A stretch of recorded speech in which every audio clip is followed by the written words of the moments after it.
Ketika kita menghafal Al-Quran ini, kita dekat dan bersahabat dengan Al-Quran, kesuksesan di dunia yang sementara dan akhirat yang selamanya akan bersama kita. Tentu menjadi penghafal Al-Quran, kita harapkan setelah anak-anak ini tamat di sini bisa menjadi penerang, memberikan cahaya bagi Nagari Tiga Balai. Dan harapannya ke depan tentu ini menjadikan rumah tahfiz Al-Quran menjadikan pilot project di Kabupaten Agam.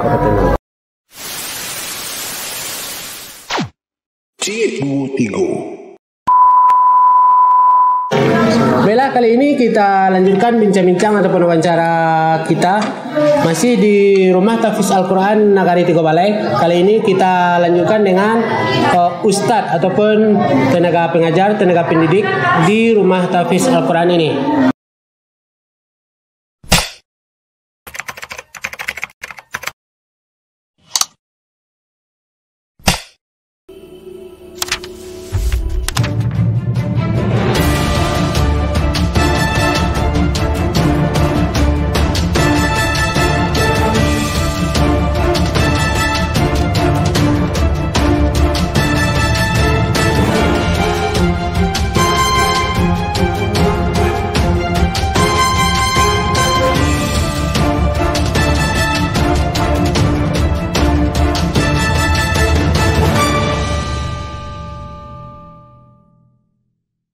Assalamualaikum Ustadz.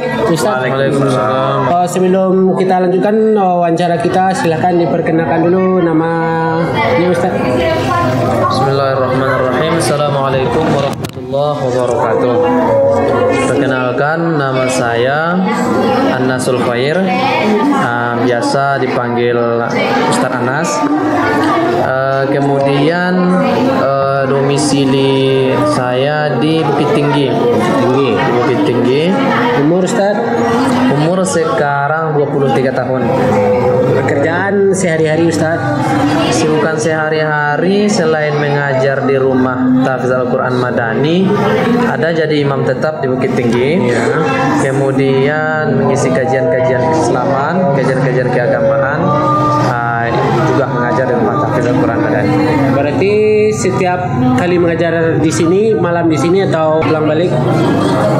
Kalau ada jadwal wajib di Bukit Tinggi, balik ke Bukit Tinggi. Cuman kalau umpamanya sehari itu kesibukan di sini saja, menginap di sini. Ada tempat tinggal disediakan. Oh, disediakan. Iya. Kita lanjut kepada Ustadz yang satu lagi. Assalamualaikum warahmatullahi wabarakatuh. Nama diberi orang tua Zulfikar. Secara gelar belum ada gelar adat, cuma gelar akademis saja. Kemudian untuk umur sekarang sudah 30 tahun. Alamat di Jorong Panta, Nagari Panta Pawah. Nah, jadi bukan asli penduduk Nagari Tiga Balai juga. Nah, itu. Pendidikan terakhir ya pernah kuliah di UIN Imam Bonjol Padang. Pekerjaan selain di Rumah Tahfiz Al-Quran ini Pak Ustadz?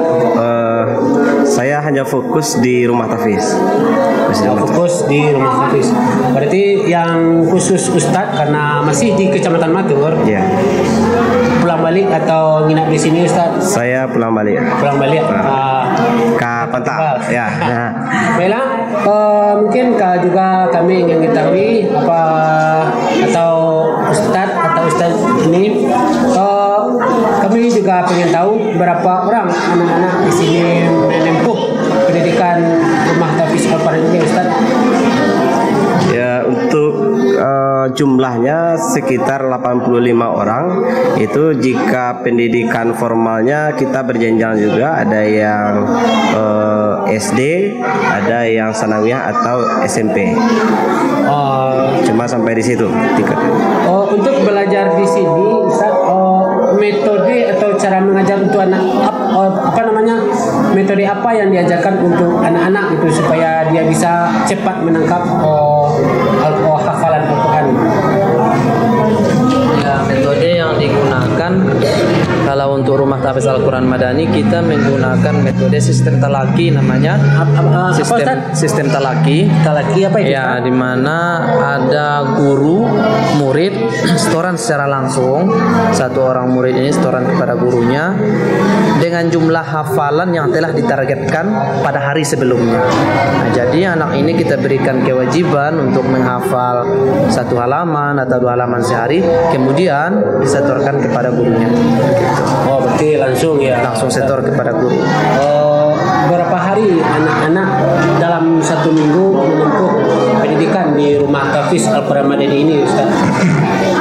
Kalau untuk harinya hanya hari Jumat kita yang libur.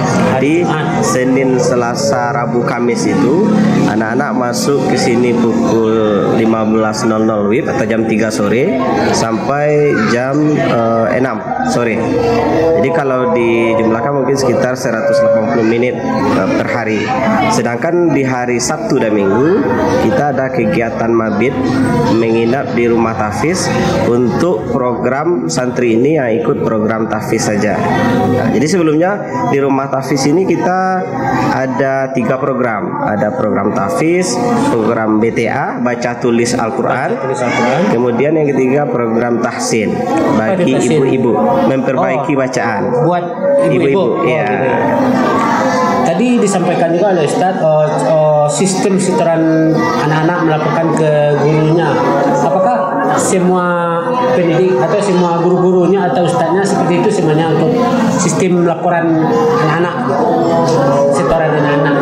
Ya, kita semua metodenya sama.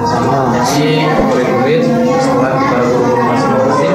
Cuman nanti gurunya saja yang memberikan kewajiban berbeda kepada setiap murid. Tentu kemampuan setiap murid ini berbeda. Tidak bisa kita bebankan dengan tugas yang sama seperti itu. Bagaimana sistem setoran anak-anak kepada gurunya? Apakah tiap hari itu anak-anak harus wajib setor atau tiap minggu, atau ada ketentuannya untuk setoran ayat bagi anak-anak? Ya, seperti yang dibilang Ustaz tadi, bahwa masing-masing anak itu kita berikan beban hafalan itu berbeda-beda sesuai dengan tingkat dan kapasitas yang dimiliki anak. Artinya tidak mesti anak A itu sama dengan si B. Nah, maksudnya kita di rumah tahfiz Al-Quran Madani ini menggunakan Al-Quran Al-Hufaz namanya. Di Mushaf Al-Hufaz itu ada 2 metode di sana. Yang pertama 3 jam, yang kedua 5 jam. Maksudnya 5 jam itu 5 blok warna per halaman Al-Quran itu kita berikan untuk anak-anak tingkat SD. Sedangkan yang 3 blok warna itu kita berikan kepada anak-anak yang tingkat SLTP. Nah, jadi untuk anak-anak yang tingkat SD silahkan mereka pilih mau setorannya per hari itu 1 blok warna atau 2 blok warna, terserah. Nah, jadi yang penting konsisten. Berarti diserahkan kepada anak ya, sesuai dengan kemampuannya. Tapi tidak boleh misalnya besok 3, sekarang 2, besok lagi 1, tidak. Tapi kalau dia ambil keputusan misalnya minimal 2 blok warna per hari, ya udah. Jadi hari berikutnya minimal 2. Nah, boleh lebih, tapi angka minimalnya kita serahkan kepada anak. Bagaimana cara ini bisa untuk anak-anak di sini ataupun bagi anak-anak yang orang tuanya yang bisa memberikan ajaran setelah menonton ini, apa sistem atau bagaimana cara hafalan itu tidak mudah hilang di kepala? Kita menggunakan sistem namanya itu ada sabak, sabuki sama manzil. Nah, sabak ini menyetor hafalan baru, hafalan yang baru dihafal. Adapun sabuki dia mengulang hafalan yang kemarin, hafalan yang kemarin. Dan manzil itu mengulang hafalan lama. Nah, jadi ketika anak-anak ini sudah setoran hari Senin 1 surat umpamanya, Selasa 1 surat, Rabu 1 surah, maka pada hari Kamis di stop untuk menyetor. Mereka wajib mengulang 3 surah yang kemarin. Diulang lagi. Diulang kembali secara langsung disetor 3 surahnya itu. Pada semua hari yang itu. Sudah dihafal. Semua yang sudah dihafal disetorkan pada hari Kamisnya, sehingga itu meningkatkan kualitas hafalan anak, tidak sekedar kuantitas saja. Seperti itu. di sini apakah unggulannya hanya menghafal Al-Quran seperti yang disampaikan tadi, baca tulis Al-Quran, apakah itu disamakan dengan yang hafiznya Ustaz? Yang 3 tadi Ustaz? Ya, kita kan ada punya program 3. Ya. Ya, tahfiz, DTA sama tasir. Ya. Dan untuk tahfiz ini tidak 100% kita fokus ke tahfiznya. Ya. Maksudnya di selain anak-anak ini kita berikan hafalan, Ya. kita juga memperbaiki bacaannya bagi yang belum baik bacaannya. Sedangkan untuk baca tulis Al-Quran itu bagi anak-anak yang kesulitan kelas 4 SD ke bawah yang belum pandai membaca Al-Quran. Jadi kita menggunakan tahfiz ini. Ya, tahfiz bagi yang ingin memperbaiki bacaan Al-Quran. Jadi di sini akhir atau target yang ingin dicapai untuk anak-anak itu apa sih Ustaz? Tujuan akhirnya untuk anak-anak? Iya, yang pertama tentu menjadi penghafal Al-Quran. Kita harapkan setelah anak-anak ini tamat di sini bisa menjadi penerang, memberikan cahaya bagi Nagari Tiga Balai. Dan harapannya ke depan tentu ini menjadikan rumah tahfiz Al-Quran menjadikan pilot project di Kabupaten Agam. Ini untuk Ustadz keduanya, nanti Ustadznya dulu. Apa motivasi atau pesan untuk anak-anak untuk tetap mau belajar Al-Quran, baik anak-anak yang di sini, apalagi yang anak-anak yang tidak ikut di sini, yang supaya dia mau belajar Al-Quran. Belajar Al-Quran atau belajar agama secara umum itu jangan mengejar dunianya. Maksudnya tidak ada iming-iming di balik misalnya menjadi tahfiz, nanti misalnya akan mendapatkan beasiswa ini, beasiswa itu, bantuan ini dan bantuan itu, bisa ikut lomba ini dan lomba itu. Tapi carilah ridho Allah Subhanahu wa taala. Jadi setelah ridho Allah kita peroleh, insya Allah dunia itu akan mengikut. Ya, menyambung yang disampaikan Ustadz tadi. Jadi ada hadis sahih yang mengatakan itu khairukum man ta'allamal Qur'ana wa 'allamahu. Sebaik-baik kalian adalah orang yang menghafal Al-Qur'an dan mengajarkannya. Nah, di samping itu banyak sekali perintah-perintah Allah dan hadis-hadis baginda Nabi tentang mendekatkan diri dan bersahabat dengan Al-Qur'an. Ditanyakan itu dalam sebuah hadis, apabila ditanyakan siapakah keluarga Allah di atas dunia, maka keluarga Allah itu adalah ahli Al-Quran. Jadi artinya ketika kita menghafal Al-Quran ini, kita dekat dan bersahabat dengan Al-Quran, kesuksesan di dunia yang sementara dan akhirat yang selamanya akan bersama kita. Karena ad-dunya khuliqat lakum wa antum khuliqtum lil akhirah. Kalian itu diciptakan untuk akhirat, sedangkan dunia diciptakan untuk kalian. Jadi ketika kita fokus kepada akhirat, ikhtiar terhadap dunia, insya Allah rezeki kebahagiaan dunia yang sementara, akhirat selamanya ada dalam genggaman kita. Terakhir untuk Ustaz, apa kesan dan pesannya belajar di Tiga Balai ini Ustaz? Kesannya mengajar di Nagari Tiga Balai, kebetulan karena udah beberapa tempat juga mengajar gitu. Kesannya di Nagari Tiga Balai ini jumpa alhamdulillah murid-murid, ya murid-murid ini mudah diatur, taat kepada guru. Kemudian berjumpa juga dengan orang, iya seperti itu. Berjumpa juga dengan orang tua murid yang alhamdulillah sangat support sekali dengan anak-anaknya ikut dalam ambil andil menghafal Al-Quran. Bahkan sampai sekarang ini kita itu sudah menutup pendaftaran, kuotanya sudah penuh, masih banyak yang antri ingin mendaftar di Rumah Tahfiz Al-Quran Madani Nagari Tiga Balai. Itu membuktikan tentunya besar keinginan orang tua dan murid untuk ikut belajar tahfiz Al-Quran. Adapun pesannya, semoga semangat ini jangan sampai turun, ya jangan sampai turun. Jadi kalau seandainya semangat ini sampai turun, berarti kita tidak termasuk golongan orang yang istiqomah.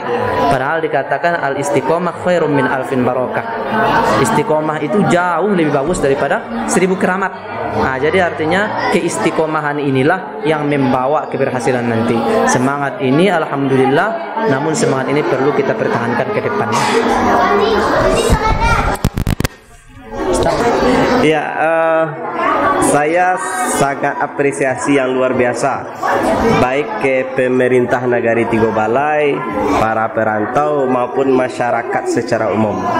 Artinya saya melihat kehadiran rumah tahfiz Al-Quran Madani ini ibaratkan orang yang sedang kehausan, kemudian datang segelas air dan itu membuat lepas dahaga.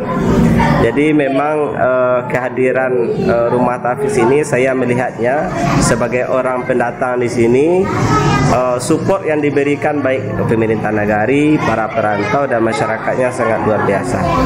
Terlebih hadirnya rumah tahfiz ini di tengah pandemi COVID-19 dan itu juga sedang menghantam lembaga-lembaga pendidikan, misalnya di TPQ sudah ada yang hampir mati, ada yang tidak ada kegiatannya. Kemudian inilah solusinya, rumah tahfiz Al-Quran Madani. Baiklah teman-teman semuanya, itulah bincang-bincang kami dengan mewakili para ustadz di rumah tahfiz Al-Quran Nagari Tigo Balai. Pasti di perbincangan kami pasti ada pelajaran yang bisa Anda ambil. Mungkinlah itu pelajaran yang dapat diberikan oleh ustadz di sini.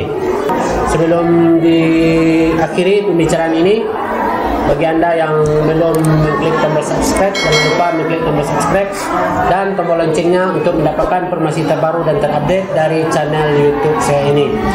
Terakhir, Assalamualaikum warahmatullahi wabarakatuh. Terima kasih banyak Ustaz.